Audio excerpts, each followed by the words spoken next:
My bad. I reached my limit with it with the last video. So I found out that the fibroids came back. They had removed four of them in 2015. I had four right after we got married, and we were trying to get pregnant. So they wanted to remove my uterus and cervix and all of that. They wanted to remove everything, give me a hysterectomy. But because we wanted to have children, I told him no because he was like, no, let's try. I was like, okay. I didn't necessarily want to have any more kids because my kids are getting older, but I would have done it for him and for us.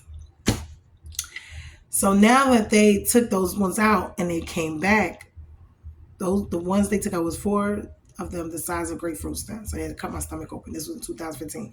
Now we're in 2019-20, so they didn't came back. But, which I didn't know that they would come back. These ones were smaller, but it was more of them, like 10 to 12 of them. But they were the size of golf balls. The other ones was four big ones the size of grapefruits, each one of them. So my stomach was big. So I always kind of have a little pudge because of that. When it comes to my stomach area, it's really hard for me to lose it. So I would have had to have surgery again. But every time it's time for me to have surgery, because I have iron, I'm anemic. So it takes me time to get my iron levels up high enough just to have the surgery. Why? Because they can't operate because it can cause hemorrhaging, which is excessive bleeding, which could hemorrhage to death during the actual surgery. So now that they're back, and I felt it. I felt it was because of the stress. And this will cause your hormones to be out of imbalance because that's what it is. They're tumors. And they're actual demonic tumors because from what I understand, they're actual demons, little demons inside of you. That's what they are. They say the demons come and either have sex with you in your dreams and impregnate you, which is those little demons, or I forget what the other way was that they was telling me about, but I was researching that too. So, but those are demonic attacks. When you see stuff that's abnormally doing that, yeah, and that's anything in your life, those are actual supernatural attacks. I'm telling you this now. Things that are not normal that are happening in your life. Please pay attention. Those are demonic warfare, supernatural attacks on your life, on your children's life, right?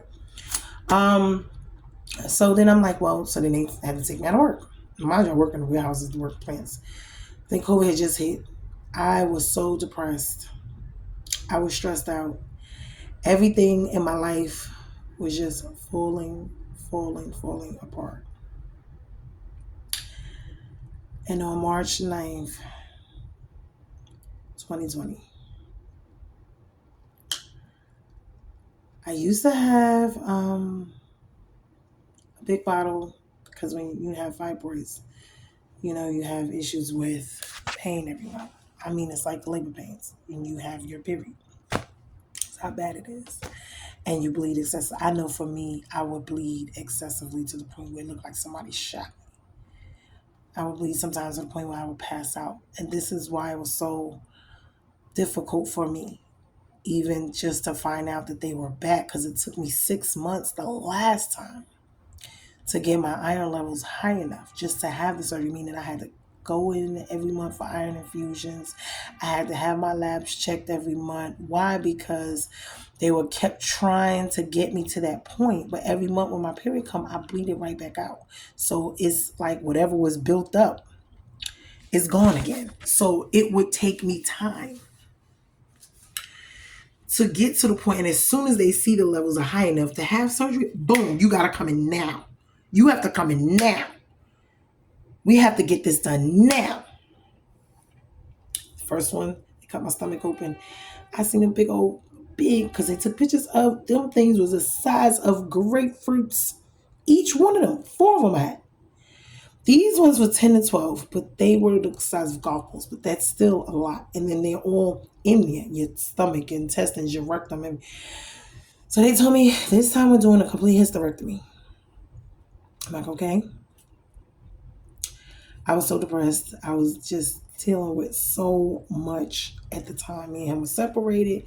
I had all the bills. The kids. I was just stressed out to the max. So March 9th, 2020, this is where things got real. I had the bottle, which it was a big bottle. I don't know if you ever seen a gallon bottle of like ibuprofen. And I would just, take them everywhere with me, keep them in my bag for work, whatever. But now I couldn't work. It was COVID still, but I was still working. But I couldn't work because once I passed out at work and I was bleeding again, they found out all of this stuff was going on with me. Again, they were like, "Oh, you can't work, you can't this, you can't that," and I was so weak, and I would have to go get blood through the IV. Like when I passed out, they would have to go give me bags of blood, and I have to sit there so it was just a lot. When I tell you, I thank God because over the years, and I went through that the first time. You know what I'm saying? It just, and then to have to go through it again, I was just like, Lord, I'm tired. I'm fed up. I was depressed. I was stressed. And all I heard was, just leave here. Just, you could be done with all of this after. You could be gone. You could be done. You could just leave here and be done. And I had insurance for me. I had insurance on my car. I had insurance on the house. I was like, man, these kids is grown. I'm worth more dead than alive right now. like, and I was just sitting there crying, like, Lord, what has happened? What is going on with my life? And I was at the lowest point ever in my life. And I was like, Lord, I just do not want to be here anymore. And I began to take the pills. I remember my son went off to work. And I began to take these pills. I took the pills for about an hour or so. I just kept taking them. I just poured them in my hand. I had water, was sitting there crying. Did this about an hour and a half, I would say. He left the house early that morning to go to school, and I started feeling myself getting a little wheezy, like sleepy. I was like, yeah, I just fall asleep. I just, leave here. Lord, I'm coming to see you. I'm tired of being here. I don't want to be here. I hate it here. I want to go. I'm tired. I'm done fought enough. I'm not doing nothing else. I'm not. And the only thing I thought about was Duvet coming home, my son coming home, and finding me in the house. So I reached out to my friend and I told her what's going on. And she called and had everybody come and get me. But I'm going to leave it here. So basically,